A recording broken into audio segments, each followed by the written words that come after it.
We started back in May of last year, April, May, as we started really, I had this idea. Christy mentioned an organization volunteering full-time called Safe Families for Children. They provide volunteering and health care for kids while parents are in crisis. So parents reach out and ask for help. As we were seeing that and we were seeing the need, we were seeing that we're helping the kids and we're working with the kids, but we didn't have that strong connection with the parents. And because that was missing and we're sending the kids back home, we don't know where the kids are going home to, if anything is going to be different. We're probably going to see the kids back again in a few weeks or a month or whatever. So it really drove this desire for me to start working with the moms and dads, to work with the families, start here, help them, and that's going to trickle down into their kids and with their kids. So what we have done is we provide what we say a helping hand for moms and dads in times of crisis and homelessness. A family reaches out to us, we match them with a coach, and it's all about the relationship. That coach, on a very individualized plan, walks with that family as a community, individually loving them, bringing them into their family, saying, what can I do? How can I walk with you? And you're providing that one-on-one mentoring and support for them. We started doing it, and of course, basically I felt God said, okay, you're just going to do this. And I was like, okay, but I really have no idea what I'm doing. And he said, all right, I've got it. I'm going to walk with you. And it's funny because we started with a team of 3 people, and we are now, we really went forward in August. We got approved in August as a 501. Started serving August, September. We went from a team of 3 people to we have 10 people on our board. We have 7, 8 staff that will all fully volunteer, but we work 20 to 40 hours plus a week. And what we do, we have over 50 volunteers, and we have all, it's crazy, the people that he keeps bringing to us. But with all that being said, we don't want to recreate the wheel. So if it's being done somewhere, we want these connections, and we want to meet people, and we want to use and go to those services, and then we want to be able to help the families that they're serving in the same capacity if we can do something. So really when a family enters our program, we help them prioritize their goals. Most of them it's home, job, car, maybe get your GED, get your driver's license, things like that. And we help them prioritize that. And through that, we walk with them through the steps, and we help break it down to a manageable form. Right now, we have over 20 active families, and we have 7 families that are in rental properties here and around Denton that we have guaranteed units, and we're providing rent support and graduating rent support for them because affordable housing is nowhere to be found. So that's kind of was our creative solution, is to connect with somebody that would lease to us, and we're partnering and working with them. We have the other families are either in their cars, in a hotel that we're helping possibly in different steps. And anyways, that's all that being said. And childcare is the other big, huge issue for our families. Is it's really hard to work if you don't have a place for your kids to go that are not school-aged kids. So what we do is through volunteers, through safe homes that we have background checked and been into and approved. We provide either daytime care or sometimes that overnight sponsorship or that overnight hosting, which Christy was mentioning that we do with teens that we provide. But we do also do it with kids. So say mom, the whole family's homeless. We want to get the kids to a safe place. Mom can go to a shelter, or mom has a friend to stay with if they can't stay together. We provide a temporary place for the kids. Mom finds a job, does the things she needs to, then we can get them all into a house together because we have some income coming in and we've created a little bit of stability to help support and to move forward. So we're very creative. We try to maximize our resources as much as we can, and really for me, it's in our team.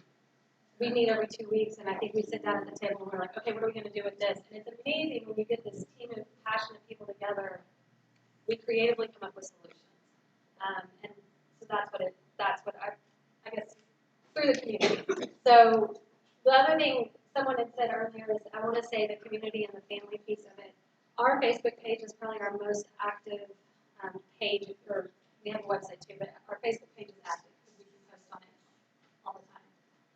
We really believe in telling people's stories because when our community connects with the families that we're serving and they know what their story is and who they are and they begin to love them, it's amazing to see how many people that step up and start to work with their families and want to help and want to become involved.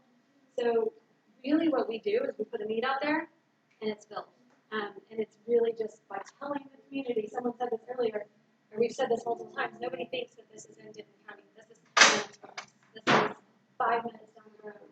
And if we put it out there and we tell them we're fulfilling this need, so all 7 houses that we have people in, we've completely furnished by just saying, hey, we need all this. And it came pouring in. And now we have warehouse space that we're using for somebody down by DFW that is full of storage and furniture that people keep giving to us so that when we get the next house, we have furniture available. So in our long-term goal, hopefully it won't be as long-term as everybody told me it is because God is bigger than that, but is to provide, to really tackle this childcare and affordable housing. And so we have an architect and some people that we're working with.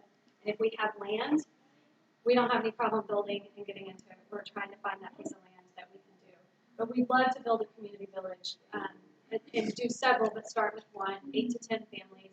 The community house would be a large kitchen. We would do childcare. We would probably have that clothing closet that they could come shop out of, all within that house. But the idea is in the homes, the tiny homes, would be 2 to 3 bedroom with a bathroom and a small kitchenette. But the goal is to drive them to the community house for dinner and for our families to learn to live in community, but also provide a place for our volunteers to come and walk alongside our families. So we have men, dads that are coming in and mentoring our kids, our boys of single moms, and we've got volunteers coming in and teaching cooking classes or Bible studies or whatever it is, but just providing a place for the community to gather. So that's our long-term goal, and that's kind of what we're working on, is praying that that piece of land Yes. and fundraising for that in the meantime. So anyway, that's who we are. So.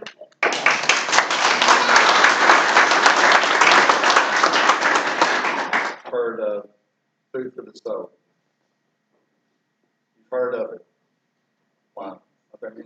How many people here have heard of Journey to Dream?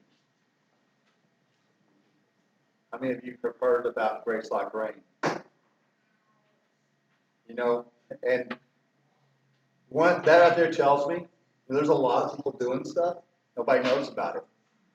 You know, and that's why I think this is important too. One of the things that I would also like to do, I said this is the first of several.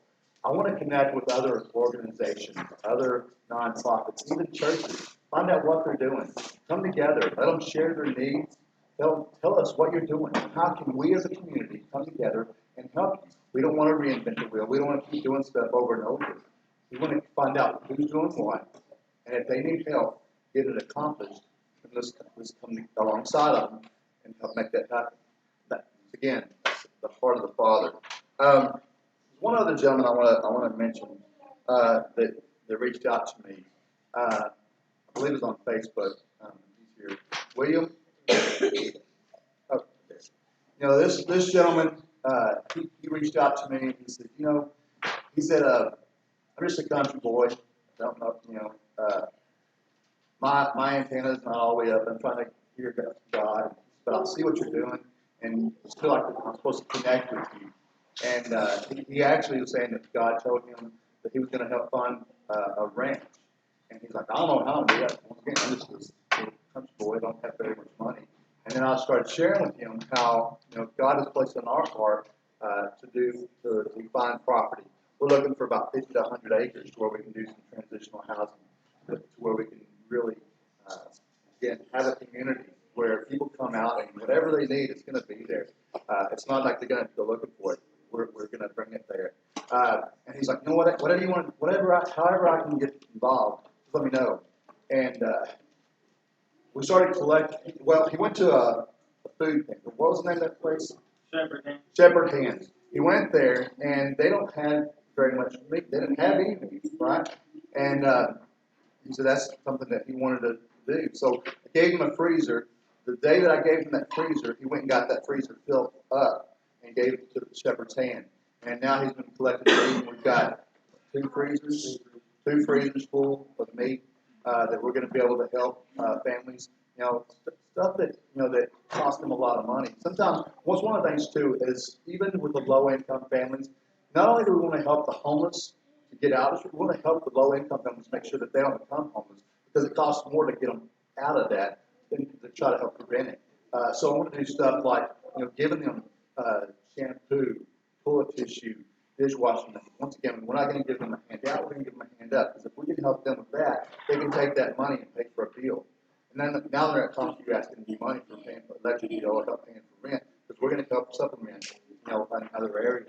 So that's where our heart is, and it's just connecting with people. What I want to do, I said, is bring people together. We share our ideas. We tell them, hey, this is what we're doing. Tonight, you've heard of a few organizations that you didn't even know until tonight. And let me tell you, each one of these organizations, they're doing some positive things. They're making a difference. Over 1 million bags of food. We started feeding the backpack program here at the beginning of the school. We've already given over 1,000. That's big for us. We've given over 1,000 bags of food. And we wouldn't have been able to do that if we not had this connection. So I'm telling you, networking, connecting with each other, it works. And I'm a living testimony of that because if I wasn't connected to the people that I'm connected to, I probably wouldn't be doing what we're doing. It wouldn't be where it is. So that's awesome. Now, in closing, because I know I want to be very mindful of your time, I've got one more thing I want y'all to listen to. And before y'all leave, please stop at these tables, find out a little bit about it, and get some information. And also, I will have question and answer. Anybody got any questions? As soon as we do this last thing, I'm going to ask if y'all have any questions. We'll answer those for you. And then also, I'm going to try to get with some of the organizations that we're connected with to see when we can come back again for the next meeting. We'll post that out on Together We Can Make a Difference page, and then we'll just keep doing this. One thing I told people, there's two things we're going to do. We're going to continue to do this. Two things happen. Either one, we end homelessness, or Jesus comes back. We're going to keep doing what we're doing. We're going to keep going forward, and until we either end homelessness, end hunger, feeding the children, or Jesus comes back. So all we can do.